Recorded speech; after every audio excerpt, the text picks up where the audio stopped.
Welcome back to complete our discussion talking about substance abuse. Joining me again is Eric Rolen, substance abuse counselor with Palmer Continuum of Care.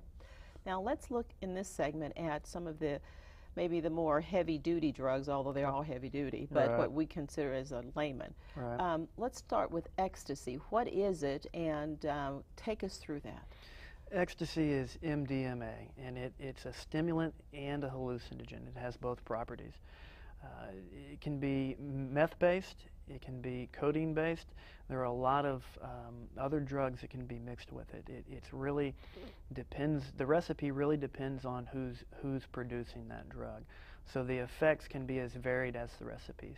Okay, now with this particular drug then, when you're talking about some of the effects, is this when people are taking ecstasy, are they just extremely euphoric, where you would say something's up? I mean, what are some of the things you might see to let you know that maybe we need to get some help? You know, ecstasy, again, has a hallucinogenic property. So similar to LSD, similar to mushrooms, but maybe not quite as intense as an effect. Then combined with a stimulant, you know, like methamphetamine. And the end result, it kind of turns a person's emotional response up. They feel really warm, very caring, very euphoric. They want to touch and feel things. They really want to stimulate their senses. Early on in ecstasy's history, it was used in marriage therapy. Excuse me, for that very reason, that it opened, you know, a person up to express their feelings and to be warm like that. And that was back in the early days before they really knew the effects of what it does to the brain. Now, and when you talk about, excuse me, the hallucinogenic portion of it, would this be where an individual at some point might think they're seeing things that aren't there, or do they have a little paranoia mixed in with it? I mean, what can that sort of look like? Hallucinations can occur with ecstasy, not as often as they would with LSD or mushrooms. Generally, you're going to see tracers with lights, and that's the light streaming across your path of vision. You might see flashes of light. You might interpret sensory input incorrectly, so if you hear something, it might sound like something else. When you consume too much ecstasy, that's when those symptoms really start to kick in: paranoia, tachycardia, profuse sweating, and even seizures. Okay, and so that's when you're going to see, like you're saying, those body effects, because that tachycardia is the increased heart rate, very rapid heart rate. Let me ask about this drug called cheese. What is cheese? Cheese is a heroin and codeine mixture. It kind of looks like Parmesan cheese, and we started to see that come up through the South. It's been identified in the Dallas-Fort Worth area, and it's really a new way to market heroin. You know, heroin, for the most part, has a pretty negative connotation to today's youth. You know, you hear the word heroin and you think, wow, I want to stay away from that. So what they've done is combine that, changed its appearance, and given it a euphemism for a name, which is cheese. And so if you have a young person who hears cheese, you know, it doesn't have that negative connotation like heroin, so they're more apt to buy it and try it for the first time. And heroin is very addictive, so if you can get someone to try it, if I can get you to try that, then I've probably got you addicted to it. Just the first time, because many times you think if I just try something once, what's once going to hurt? But Absolutely. This could be addictive with one try.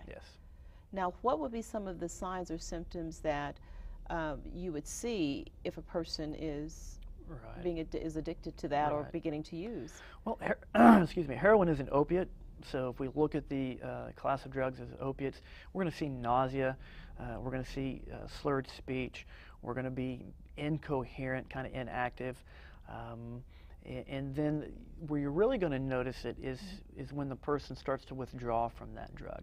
Because if you're using an opiate, you can pretty much get used to that, conduct yourself on your day-to-day business. When you cease to take that drug, that's when the body really starts to let you know that it's addicted.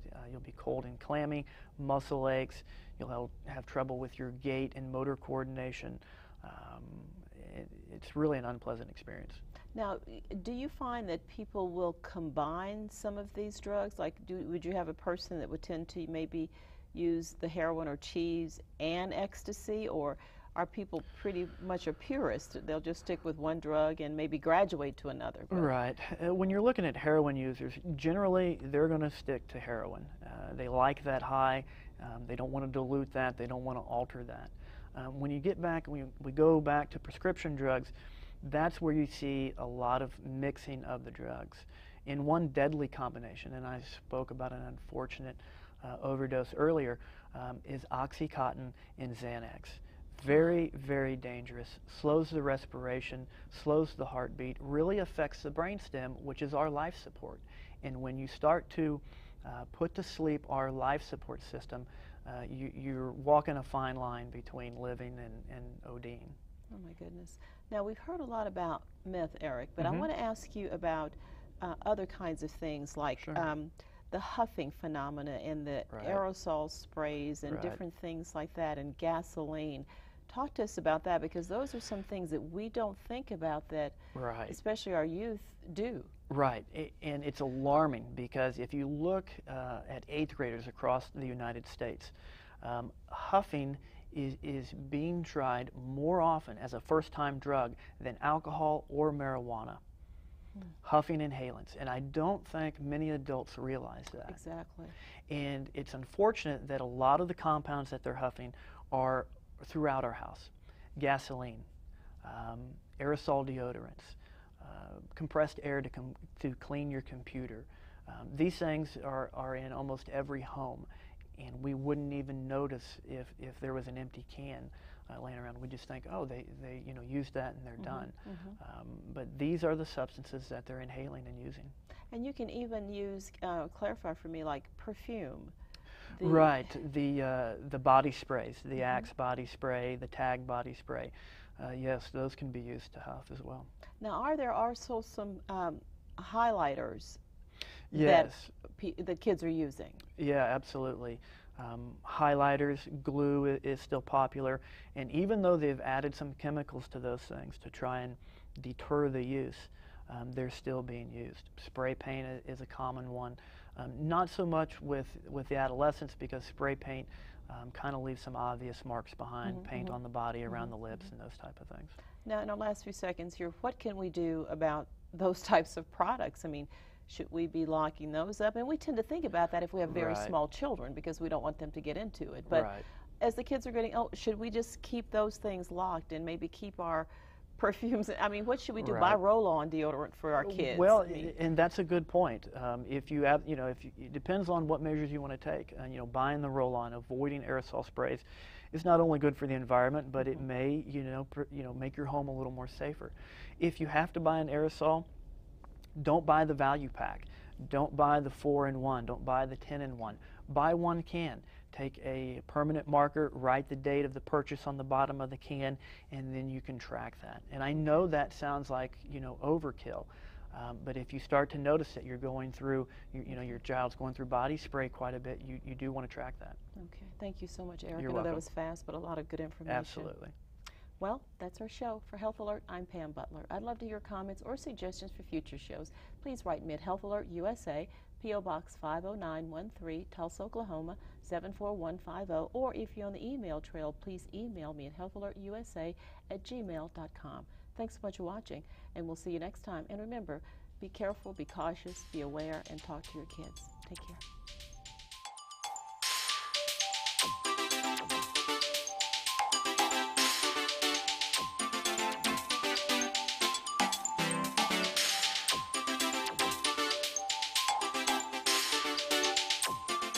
This program would not be possible without the support of OU Physicians in Tulsa.